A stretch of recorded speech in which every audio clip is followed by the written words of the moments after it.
గోరఖ్పూర్ వారి వ్యాసమహాభారతంలోని సభాపర్వానికి స్వాగతం. ఇంతకుముందు ఎపిసోడ్లో జరాసంధుణ్ణి చంపించి శ్రీకృష్ణుడు రాజులందరినీ విడిపించాడు.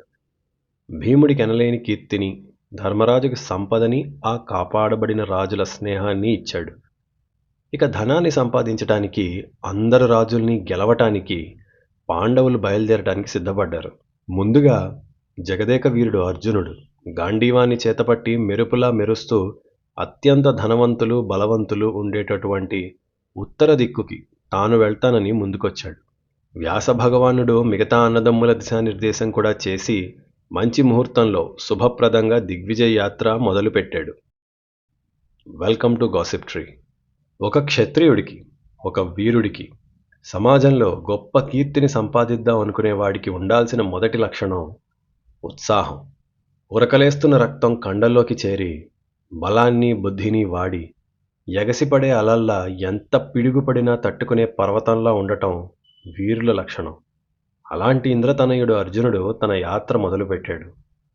ముందు హిమాలయ పర్వతాల దగ్గరున్న కుళింద రాజుల్ని ఎలాంటి శ్రమ లేకుండా ఓడించాడు. ఈ కుళింద రాజ్యం మనకి నేపాల్కి సరిహద్దుల్లో ఉంటుంది. ఆ రాజ్యాన్ని ఓడించాక అనార్తీయులని, కాలకూటుల్ని జయించాడు. వీళ్ళు కూడా నార్త్ ఈస్ట్ ఇండియా, ఈశాన్య ప్రాంతాల్లో, ప్రస్తుత భారతదేశానికి ఈశాన్యంలో ఉన్నారు. ఈ కాలకోట ప్రాంతాన్ని దాటి ఇంతకు ముందే కృష్ణార్జునులు, భీముడు జరాసంధుని దగ్గరికి వెళ్ళారు. కురుసింహాసనం పంచేటప్పుడు ధర్మరాజుకి ఇంద్రప్రస్థంతో పాటు కాలకోట ప్రాంతాన్ని కూడా ఇచ్చారు. కాకపోతే అందులో కొన్ని ప్రాంతాల్లో వేరే రాజులు పాగా వేశారు. అక్కడికి వెళ్ళి వీరి సత్తా చూపి ఆ రాజ్యాన్ని వశపరుచుకోవడం జరిగింది. ఇప్పుడు సుమండల దేశంతో స్నేహం చేసి శాకల ద్వీపాన్ని గెలిచాడు అర్జునుడు. ఆలైస్ని పోగేసుకుని కలిసి శత్రువుని ఓడించారు. ఆ శాకల ద్వీపానికి రాజు ప్రతివింధ్యుడు అని ఉన్నాడు. ఆయన్ని అర్జునుడు ఓడించాడు. చూడండి, ఓడించటం మాత్రమే. ఓడించాక ఇక వారి ఆధిపత్యం ఒప్పుకున్నాక కప్పం తీసుకుని మరొక రాజ్యానికి వెళ్ళిపోతారు. ఇక్కడ పాండవుల సైన్యం ముందు క్షత్రియులుగా వాళ్ళ బలాన్ని చూపేవాళ్ళు. యుద్ధం చేయటం లేకపోవటం ఎదురు రాజనీతి. బలం ఉన్నవాడు ఎదిరించి నిలిచి యుద్ధం చేస్తాడు. అతను గెలిస్తే అక్కడికక్కడే రాజసూయం ఆగిపోతుంది. అతను ఓడితే మీరే గొప్ప అని ఒప్పుకొని కప్పాన్ని అంటే ట్యాక్స్ కడతారు. వీళ్ళు మరొక రాజ్యానికి ముందుకి వెళ్ళిపోతారు. దిగ్విజయం అంటే బేసిక్గా ఆధిపత్యం. ఈ శాకల ద్వీపం మన పాకిస్తాన్ పీఓకే చుట్టుపక్కల ఉంటుందని, అక్కడ టేకు చెట్లు బాగా ఎక్కువ కాబట్టి శాకల ద్వీపం అంటే, శాకము అంటే టేకు, ద్వీపం అంటే సముద్రంలో ఉండేది మాత్రమే కాదు, అక్కడ నదుల మధ్యలో ఉండే రాజ్యాలు అయి ఉండొచ్చు, లేక పర్వతాల లోయల్లో రాజ్యాలు కూడా అయి ఉండొచ్చు. అంటే ఇది జాగ్రఫీలో ఎక్స్పర్ట్ సిరీస్ కాదు కదా, లేక హిస్టరీ క్లాస్ కాదు కదా. ఇచ్చిన కథ కోసం కావాల్సినంత తెలుసుకునే ప్రయత్నం వరకు చేద్దాం.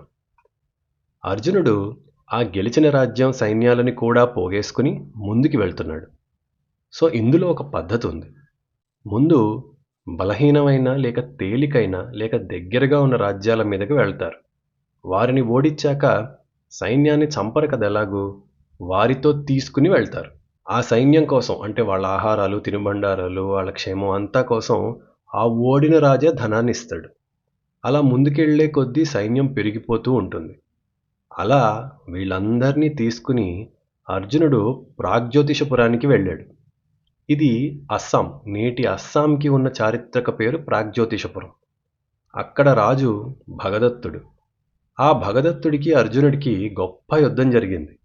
8 రోజుల యుద్ధంలో అర్జునుడిని చూస్తూ భగదత్తుడు అనుకున్నాడు, రోజులు గడిచే కొద్దీ నిన్న కంటే నేడు ఇంకాస్త బలం పెరిగినట్లుందేంటి వీడికి, అలా వస్తున్నాడు ఈ అర్జునుడు అనుకున్నాడు. ఏంటి అసలు ఇతను అలసిపోడు, ఇంకా ఇంకా ఊపు వేగం పెరుగుతోంది అని అనుకున్నాడు. అర్జునుడికున్న అతి గొప్ప లక్షణాల్లో ఇదొకటి. పాండురాజు ఇంద్రుడి అంశలో లోకాలని గెలిచే కొడుకొకడు పుట్టాలని కోరుకున్నప్పుడు నరనారాయణుల్లో నరుడు అర్జునుడిగా శరీరాన్ని తీసుకున్నాడు. ఇంద్రుడి శక్తితో పుట్టాడు. అంటే ఎలాగైతే నారాయణుడు అన్న ఋషి ఆయన తపస్సుకి ఆ తేజస్సుతో విష్ణువుని మోసే శరీరాన్ని పొందాడో, అలాగే నరుడన్న ఋషి ఆయన తపస్సుకి ఇంద్రుడి అంశలో ఇంద్రుడి శక్తిని మోసే శరీరాన్ని పొందాడు.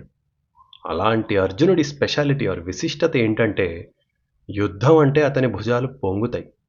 మహాభారతంలోనూ భగవద్గీతలోనూ కృష్ణార్జునులను చూస్తే మనకొకటి అర్థమవుతుంది. కృష్ణుడు దైవం అయితే అర్జునుడు నరుడు కదా. అంటే ఒక ఐడియల్ మనిషి ఎలా ఉండాలో చూపించేది మనకి అర్జునుడి ద్వారా. నిజానికి కృష్ణుడిది లీల, అర్జునుడిది మానవ జీవితం. కృష్ణుడి నుంచి మనం ఎన్ని నేర్చుకోవచ్చో అర్జునుడి జీవితం నుంచి మనం అన్ని నేర్చుకోవచ్చు. ఆయన గురించి మనం సెపరేట్గా ఒక ఎపిసోడ్ చెప్పుకుందాం.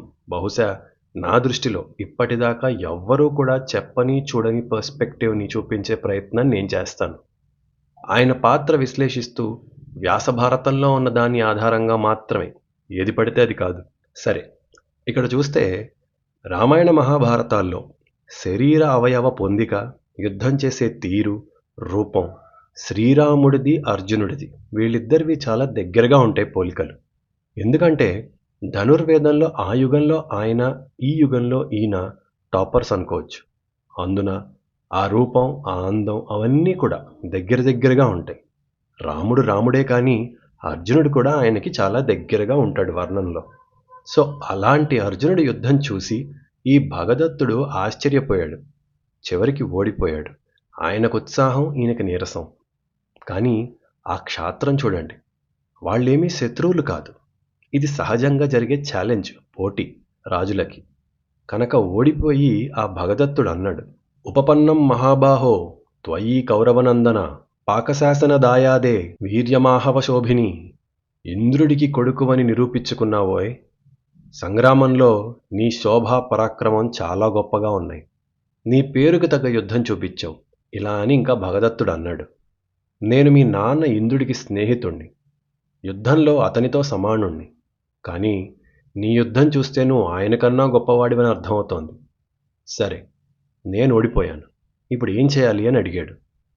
అర్జునుడు సమాధానం ఇస్తూ అన్నాడు, ధర్మరాజు మా అన్న, ధర్మం తెలిసినవాడు, పాటించేవాడు, సత్యవాక్యంతో పాలించేవాడు, గొప్ప యజ్ఞాలు చేయగలడు, గొప్ప దక్షిణలు ఇస్తాడు.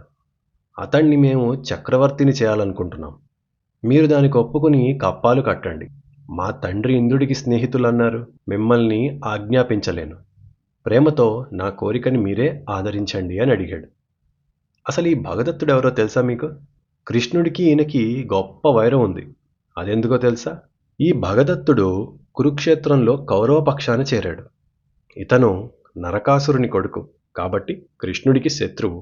కానీ అర్జునుడంటే ఇష్టము, మర్యాద. చూడండి, కృష్ణుడు లేకుండా అర్జునుడు ఏదీ కాదు అనేవాళ్ళు నిజానికి చాలా అమాయకులు. తాత్వికంగా అది బాగుంది, కానీ కథపరంగా, చరిత్రపరంగా చూసుకుంటే కృష్ణుడి కథని, రాజకీయాన్ని, మానవ జీవితాన్ని చదివితే మీరనుకునేలా అసలు ఉండనే ఉండదు. ఈ భగదత్తుడు ఎంత బలమైన వాడంటే కురుక్షేత్రంలో భీముణ్ణి 4వ రోజు మూర్ఛపోయేలా చేశాడు. ఘటోత్కచుడిని ఓడించాడు. ఎంతో భయానకమైన యుద్ధం చేశాడు. ఆయన కురుక్షేత్రం సమయానికి ఎంత ముసలివాడంటే కళ్ళ పైన చర్మం ముడతలు పడిపోయి కళ్ళు మూసుకుపోతుంటే వాటిని పైకి కట్టి, తాడుతో కట్టి, ఒక గుడ్డని నుదుటికి కట్టి యుద్ధం చేశాడు. అంత పెద్దవాడు, అంత గొప్ప వీరుడు. అస్సాం వాళ్ళ రాజుల చరిత్ర చాలా గొప్పది నిజానికి. తర్వాత కాలంలో మనకి అహోం డైనాసిటీ కూడా అక్కడిదే. వాళ్ళది చాలా గొప్ప చరిత్ర. మన దుర్భాగ్యం మనకి పెద్దగా తెలియదు వాళ్ళ గురించి. సరే, అలాంటి వాణ్ణి అర్జునుడు ఓడించాడు. మరొక విషయం, అర్జునుడి పాత్రని మీరు చదవండి. మీకు బాగా నచ్చే లక్షణం అతని మాట అవుతుంది. ఆయన బంధాలని కలిపే మాటలు ఎప్పుడూ మాట్లాడతాడు. బంధుప్రీతి ఎక్కువ ఆయనకి. పాండురాజు అర్జునుడు పుట్టేటప్పుడు కోరుకున్న వరాల్లో కేవలం సకల సైన్యాలని ఓడించగలిగే వీరుడనే కాదు, బంధుప్రీతితో బంధువులందరినీ దగ్గరికి చేసేటటువంటి వాడు కూడా అని అడిగాడు ఆయన. స్నేహభావం ఈయనకి చాలా ఎక్కువ. అందుకే బహుశా చివరికి భగవద్గీత ఈయనకి చెప్పాల్సి వచ్చింది.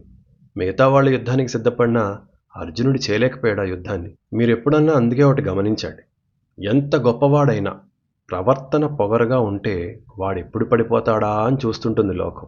అర్జునుడిని మహాభారత కథలో అందరూ పొగుడుతుంటారు. ఇంకో పక్క అతని శత్రువు కర్ణుడిని తిడుతుంటారు. ఎందుకు? ఆనాటి నుండి ఈనాటి దాకా ఈ కర్ణ వర్సెస్ అర్జున యుద్ధాలు అవుతున్నాయి కదా. అందరూ వారి వారి విజయాలని, వీరత్వాలని పోల్చుకుంటారు. కానీ నిజానికి మహాభారతం కథలో చూస్తే అందరూ అర్జునుడిని ఇష్టపడే దేనికో తెలుసా? అతని మాటలకి, అతని ప్రవర్తనకి. అవి ఎంతో మర్యాదగా, హుందాగా ఉంటాయి. వీటికి ఎగ్జాక్ట్ ఆపోజిట్‌లో కర్ణుడివి ఉంటాయి. అంటే ఏమన్నా తేడా రాంగానే అతని మాట పూర్తిగా చాలా కలుషంగా, విషపూరితంగా అయిపోతుంది. ఇక్కడ అర్జునుడు భగదత్తుడితో మాట్లాడేటప్పుడు ముందు ధర్మరాజుని గొప్ప అని ఒప్పుకోమని చెప్పలేదు. ఆయన ఎందుకు గొప్పవాడో చెప్తున్నాడు. మీరు మా తండ్రికి మిత్రుడంటున్నారు కదా! కాబట్టి మిమ్మల్ని నేను ఆజ్ఞాపించను. నా రిక్వెస్ట్ ఇది అని అడిగాడు. అదేంటి యుద్ధంలో ఓడిచ్చాడు కదా మరి! మళ్ళీ ఆజ్ఞాపించడేంటి? అది సైలెంట్ పవర్. మాట్లాడే మర్యాదది. నాకు బలం ఉంది. కానీ మీరు రాజు. కనుక నేను మీకివ్వాల్సిన మర్యాద ఇస్తాను అని. అలా ఇవ్వటం వల్లే ఓడిపోయాక కూడా భగదత్తుడికి అర్జునుడంటే చాలా మర్యాద. సరే, ఆయన భగదత్తుడు కప్పం కట్టేశాడు. కట్టేసి, సరే నాయనా, ఇక నువ్వు ఎలాంటి వాడివో మీ అన్న ధర్మరాజు నాకు అలాగా. నీకు నాకు ఎలాంటి మర్యాద ఉందో మీ అన్న ధర్మరాజు కూడా నాకు అలాగే. మీ మొహం చూసి ఆయన ఒప్పుకొని కట్టేస్తున్నా. ఇంకా ఏమన్నా కావాలా అని అడిగాడు. అర్జునుడు, లేదు మహారాజా, అనుమతి ఇవ్వండి, నేను ముందుకు వెళ్ళిపోతానని ముందుకు సాగాడు. శుభం అని వెళ్ళమని దీవించి పంపాడు. యుద్ధాలంటే ఈ అరబ్బులు, మొఘళ్ళు, తురకరాజులు వచ్చి ఊచకోత కోసినట్లు కాదు. ఎందుకంటే ఇది హింస కాదు, రాజసం.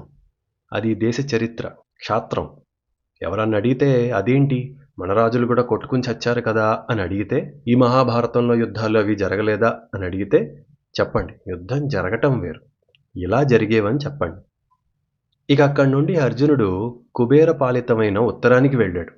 అంతర్గిరి, బహిర్గిరి, ఉపగిరి అని 3 చిన్న చిన్న రాజ్యాల్ని గెలిచాడు. అక్కడ నుండి ఉలూక దేశ రాజు బృహంతుడి మీదకి వెళ్ళాడు. ఆ రాజు అర్జునుడిని ఎదిరించి ఓడిపోయాడు. అక్కడ యుద్ధాలు, పర్వతాల్లో యుద్ధాలు కష్టమైనవి. ఇంకా అక్కడ సైన్యాలకి మాయాశక్తులు ఎక్కువ. ఎందుకంటే గంధర్వులతో, అసురులతో సంబంధాలు ఉంటాయి కదా వాళ్ళకి. అందుకని చిన్న రాజ్యాలైనా చాలా బలమైనవి. ధనం కూడా ఎక్కువ ఉండేవారు. ఇక వీళ్ళందరినీ గెలిచాక పౌరవ దేశం వెళ్ళాడు. ఆర్ పూరు దేశం వెళ్ళాడు మీదకి. ఇదంతా ఒక పథకం ప్రకారం వెళ్తున్నాడు. ఎందుకంటే పూర్వ దేశం, అదే పౌరవ దేశం బలమైన రాజు. గ్రీకు సంతతికి చెందిన వారు వాళ్ళంతా. నార్త్ వెస్టర్న్ హిమాలయాస్ దగ్గర ఉండే రాజ్యం అది. అక్కడికి వెళ్ళాడు. అక్కడ విశ్వగస్వుడు అనే రాజుని ఎదిరించాడు. ఆ పర్వతీయులు అంటే పర్వత ప్రాంతం వారు చాలామంది సైన్యాలు వచ్చాయి. వారిని ఓడించి వాళ్ళ రాజధానిని చేజిక్కించుకున్నాడు. అలాగే ఆ చుట్టుపక్కల ఉన్న 7 బందిపోటు రాజుల్ని కూడా ఓడించాడు. ఇక ఇలా తిరుగుతూ తిరుగుతూ త్రిగర్తని, దార్వులని, కోకనాడుల్ని, వీళ్ళ ముగ్గురిని అర్జునుడు శరణు వేడారు, యుద్ధం చేయక్కర్లేదు అని చెప్పి వదిలేశాడు.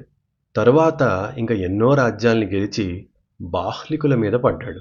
ఈ బాహ్లికులు నేటి ఆఫ్ఘనిస్తాన్ ప్రాంతంలో ఉన్నవాళ్ళు. వాళ్ళు ఎవ్వరికీ చిక్కని ఓడని బాహ్లికులు. వాళ్ళని చుట్టుముట్టి యుద్ధం చేసి ఓడించాడు. అలాగే కాంబోజులని, దారాదులని, వీళ్ళిద్దరినీ కూడా ఓడించాడు. మనకి కాంబోజ దేశాలు, కాంబోజ గుర్రాలు చాలా పేరున్నవి. ఈ కాంబోజులు మద్రదేశం, బాహ్లిక దేశం ఇవన్నీ కూడా ఆఫ్ఘనిస్తాన్ ప్రాంతంలో ఉండే రాజ్యాలు. ఆనాటి భరతఖండం మరి ఇరాన్ దాకా ఉంది కదా. ఇక ఋషిక దేశంతో యుద్ధం గొప్పగా జరిగింది. ఈ ఋషిక దేశం పరమ కాంబోజులు, అంటే ఈ కాంబోజులకు తర్వాత పరమ కాంబోజులు ఆ పక్కనుండే దేశం. ఇది ఇవాల్టి సెంట్రల్ ఏషియాలో ఆనాటి శాఖద్వీపంలో ఉండే రాజ్యం. దాన్ని ఓడించాడు. ఈ ఋషిక దేశంతో అయితే కళ్ళు మెరిసేలా ఆకాశంలో అస్త్రాలతో యుద్ధం జరిగింది. సెంట్రల్ ఏషియాలో ఇప్పటికీ గుర్రాలు చాలా పేరున్నవి. అరేబియా గుర్రాలని అంటాం. ఆ సెంట్రల్ ఏషియా, కజకిస్తాన్ ఆ ఏరియాలో గుర్రాలు చాలా ఫేమస్. గుర్రాలు చాలా ప్రాముఖ్యత చెందినవి. కాబట్టి ఈ పర్వత ప్రాంతాల్లో గుర్రాలు న్యాచురల్గా చాలా బలంగా ఉంటాయి. అక్కడ ఆకుపచ్చ రంగువి, నెమలి రంగువి గుర్రాలని ఎన్నిటినో కానుకగా ఆ ఋషికులని ఓడించి అర్జునుడు పొందాడు. హిమవంతరాజుని కూడా గెలిచి ధవళగిరి అన్న పర్వతం పైన శిబిరాన్ని ఏర్పాటు చేసుకుని ఉన్నాడు. చూడండి, ఎలాంటి భయంకరమైన పర్వతాలలో అతి కష్టమైన యుద్ధాలను చేసుకుంటూ గెలుచుకుంటూ పోతున్నాడు అర్జునుడు ఒక్కొక్కటి. ఆ తర్వాత శ్వేతద్వీపాన్ని దాటాడట. ఇది ఇక హిమాలయాల్లో ఎప్పుడూ మంచుతోనే ఉండే చలి నిండిన రాజ్యాలలో ఒకటి. పైకి వెళ్తున్నాడు ఇంకా. అక్కడ కింపురుష నగరం ఉంది. కింపురుషులంటే మనిషి శరీరం, మృగం అంటే సింహం తల, అలా ఉండేవాళ్ళని కింపురుషులు అంటారు. అలాంటి నగరం ఉంది. ఆ వారితో భయంకరమైన ఒళ్ళు గగ్గురు పుడిచే యుద్ధాన్ని చేసి గెలిచాడు. కప్పం కట్టే షరతు మీద తిరిగి వాళ్ళ రాజ్యం వాళ్ళకిచ్చి కూర్చోపెట్టాడు. చూడండి, మరి ఒప్పుకున్నాక అర్జునుడు, మరి మీరొక ప్రశ్న వేయొచ్చు. ఒప్పుకున్నాక అర్జునుడు వెళ్ళిపోతాడు. మరి వెళ్ళాక నేను మళ్ళీ కప్పం కట్టనంటే ఎలా? ఇదేం బ్యాంకులో ఈఎంఐ కాదు కదా ఆటో డెబిట్ అవడానికి. ఆ కాలంలో మాటే అంత, మాటిస్తే చేస్తారు. మాట తప్పితే ఏముంది, మళ్ళీ వస్తాం యుద్ధానికి, వెళ్తారు అలాగే. తర్వాత కింపురుషుల తర్వాత కిన్నెరుల మీద పడ్డాడు. అక్కడ మనిషి మొహం, కింపురుషులంటే మనిషి శరీరం, సింహం మొహం. ఇక్కడ రివర్స్, మనిషి మొహం, జంతువు శరీరం. అలా ఉండేవాళ్ళు. వీళ్ళని తేలిగ్గానే ఓడించాడు. ఆ తర్వాత గుహ్యకులు అన్న యక్షులు ఉంటారు. వాళ్ళు రక్షిస్తున్న హటక దేశం మీదకి వెళ్ళాడు. ఈ గుహ్యకులు రామాయణంలో కూడా ఉంటారు. రాముడికి సాయం చేస్తారు. వాళ్ళు కుబేరుడి పనుపున పనులు చేస్తుంటారు. కాబట్టి వారితో యుద్ధం అంత తేలిక కాదు. వాళ్లతో యుద్ధంలా కాకుండా సామోపాయం వాడి గెలిచాడు అర్జునుడు. అంటే డీల్ సెట్ చేసుకున్నాడు. ఇదిగో ఇలాగ మన గొడవలొద్దు అని ఫ్రెండ్షిప్ చేశాడు అనమాట. ముందుకి వెళ్ళి మానస సరోవరానికి వెళ్ళాడు. అంటే అంత పైకి వెళ్ళాడు. మానస సరోవరానికి వెళ్ళి అక్కడ కూడా రాజులు ఉంటారు. మరి అక్కడ ఉన్న గంధర్వుల్ని గెలిచాడు. గెలిచి తిత్తిరి, మండూక, కల్మాష అని 3 రకాల గుర్రాలను తీసుకున్నాడు కప్పంగా. తిత్తిరి, మండూక, కల్మాష. అంటే వీరి దగ్గర బంగారం కన్నా ఈ గుర్రాలు గొప్పవి. ఎందుకంటే యుద్ధంలో గుర్రాలు అలసిపోవటం వల్ల చాలా మార్పులు జరిగిపోతాయి. సరైన గుర్రాలతో సగం యుద్ధం గెలిచినట్టే. ఈ గంధర్వ జాతి గుర్రాలకి రోగం రాదు, అలిసిపోవు, వేగం ఎక్కువ, అన్నీ ఉంటాయి. ఇక తర్వాత రాజ్యాలలో దేవతలుంటారు ఇంకా పైకి వెళ్లే కొద్దీ. అంటే రకరకాల దేవతా స్వరూపంతో ఉండే రాజ్యాలు. ఉదాహరణకి హరివర్ష దేశం అని ఉంది. అక్కడ పురుషులేమో నిజంగా దేవతల్లాగానే ఉంటారు, స్త్రీలు అప్సరసల్లా ఉంటారు. అంత అందం, అంత బలం. వారిని స్నేహం చేసి వశపరుచుకున్నాడు అర్జునుడు. అక్కడ భవనాలు చాలా గొప్పగా ఉండి ఎన్నో రత్నాల రాసులుంటాయి. అవి అలాంటి రత్నాలు కాదు, ఇంకెక్కడా దొరకవు. వాటి విలువ చాలా గొప్పది. అలాంటి వాటిని పొందాడు. అర్జునుడు ఎంత ఉత్తరం వెళ్ళాడంటే మేరు పర్వతానికి చేరాడు. అది 4 రంగుల్లో ఉంటుంది. బంగారం మెరిసినట్లు మెరుస్తుంది. అంతెత్తుగా ఉంటుంది. సూర్యుడి కాంతి కూడా తక్కువ అనిపించేలాగా మెరిసిపోయే మేరు పర్వతం. ఎప్పుడు వెళ్ళినా ఫలపుష్పాలతో నిండి ఉంటుంది. ఎన్నో రకాల సర్పాలు, చిత్ర విచిత్ర జీవులు సంచరిస్తూ ఉంటారు. ఆ మేరువుకి కుడివైపున పెద్ద పెద్ద జంబూ వృక్షాలుంటాయి, చాలా పెద్దవి. ఆ చెట్లన్నీ ఎన్నో జంబూ ఫలాలతో నిండి ఉంటాయి. ఆ ఫలాలు కింద ప్రవహించే నదులలో పడి ఆ నీళ్ళన్నీ కూడా అదే రంగులో ఉంటాయి.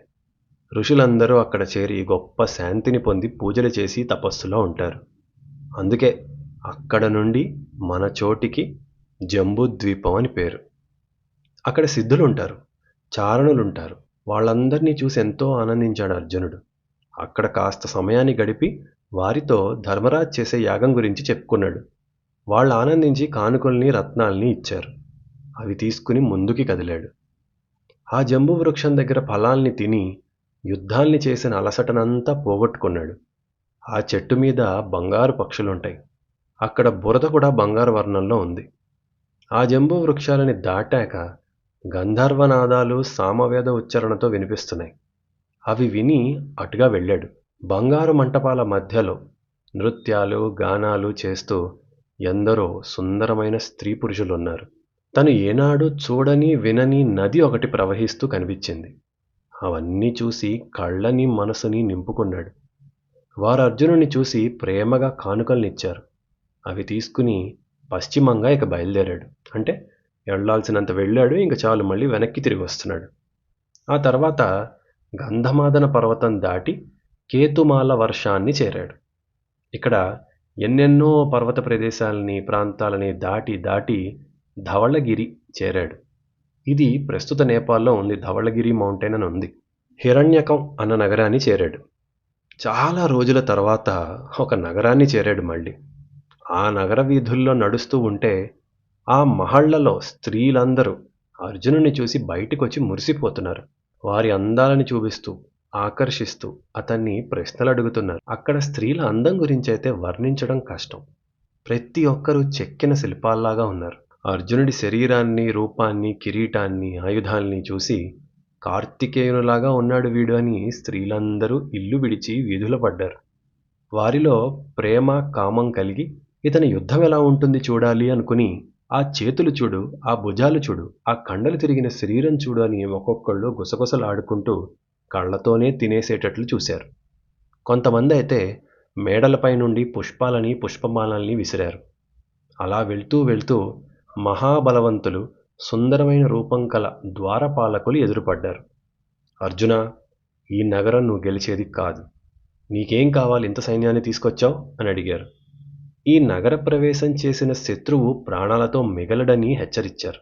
అప్పుడు వాళ్ళొక వింత ప్రశ్న అడిగారు. అసలు నిజానికి ఇక్కడ మానవులు రాలేరు కదా, నీవెలా వచ్చావు? ఇది ఉత్తర కురుదేశం. నీ రాజ్యం మానవులది, కానీ ఇక్కడ ఉన్నది మానవులు కాదు. ఇది రహస్య నగరం. నీకెలా కనిపించింది? లోపలికి ఎలా వచ్చావు అని అడిగారు. నీ యాగ నియమాలకి ఈ నగరం అతీతం, కాబట్టి నువ్వు ఇక్కడికి రాకూడదు. అంటే మనుషులు తిరిగే రాజ్యాలని ఒక లెవెల్ వరకే నువ్వు చూసుకోవాలి. ఇది రహస్య నగరం. నువ్వు దీనిలోకి వచ్చి మళ్ళీ మమ్మల్ని గెలిచి అవన్నీ పెట్టుకోకపోండు. అర్జునుడు నవ్వాడు.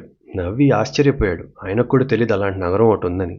నిజమేనని వచ్చిన పని చెప్పాడు. ఇంకా ధనాన్ని కానుగ్గా కోరాడు. ఎలాగూ వచ్చా కదా, కాస్త ధనం ఇవ్వండి, తీసుకుని వెళ్ళిపోతా, ఉత్త చేతులతో వెళ్ళడం మర్యాద కాదని. వాళ్ళు కూడా దివ్యమైన వస్త్రాలు, దివ్యమైన ఆభరణాలు ఇచ్చి అర్జునుడికి ఇచ్చి పంపారు. అవి తీసుకుని అర్జునుడిక కురుదేశానికి తిరిగి బయలుదేరాడు. ఇలా ఎందరినో గెలిచి, కొంతమందితో స్నేహం చేసి, ఉత్తర దిక్కు మొత్తం ధర్మరాజు ఆధిపత్యాన్ని, యాగాన్ని సమర్థించేలా విశేషంగా ఎక్కడా దొరకని రత్నాలని, రాసుల్ని తీసుకొచ్చాడు. ఎక్కడా దొరకని గుర్రాలని, ఆయుధాలని తీసుకొచ్చాడు. ధనరాశులతో ఇంద్రప్రస్థాన్ని చేరాడు. ఆ తెచ్చిన అర్జునుడు తనకున్న కీర్తికి మరొక రత్నాన్ని జోడించాడు. ధర్మరాజుకి కని విని ఎరుగని ధనాన్ని తెచ్చిన ధనంజయుడయ్యాడు. తర్వాత ఏం జరిగింది నెక్స్ట్ ఎపిసోడ్లో విందురుగాని. సెలవు.